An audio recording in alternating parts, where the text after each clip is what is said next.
Bastisje në 16 lokacione në të gjithë vendin dhe 20 persona u vunën hetim në ndyshimin për dëmtim të buxhetit të shtetit deri në 4.8 milion euro.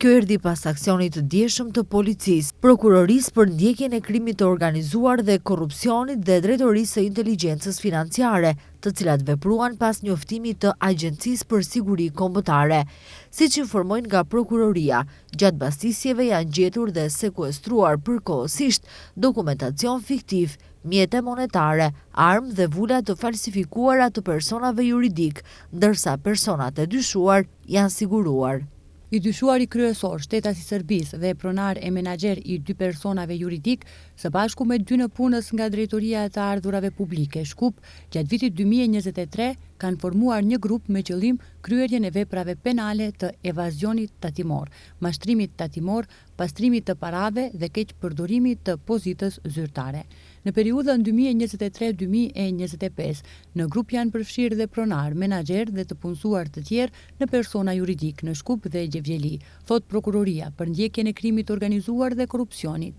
Me paraqitjen e të dhënave të rrejshme dhe me ndihmën e nëpunësve tatimor, sipas prokurorisë, i dyshuari kryesor në vitet 2023-2024 ka shmangur pagesën e tatimit prej 11.6 milion denarësh, ndërsa të dyshuar të tjerë kanë përfituar në mënyrë të pabazuar kthim tatimi prej 31.1 milion denarësh, duke shkaktuar dëm në buxhet. Një pjesë e tyre kanë kryer edhe transferime parash për fshehjen e prejardhjes së mjeteve në vlerë totale prej rreth 92 milion denar. Provat e deritanishme të mbledhura tregojnë se të punësuarit e dyshuar në DAP, Shkup, prej të cilave disa në pozita të larta udhëheqëse me keq përdorime të shumta të pozitës zyrtare, kanë shkaktuar dëm të përgjithshëm në buxhetin e Republikës së Maqedonisë së Veriut, prej së paku 162.980.076 denar, thot prokuroria për ndjekjen e krimit organizuar dhe korrupsionit.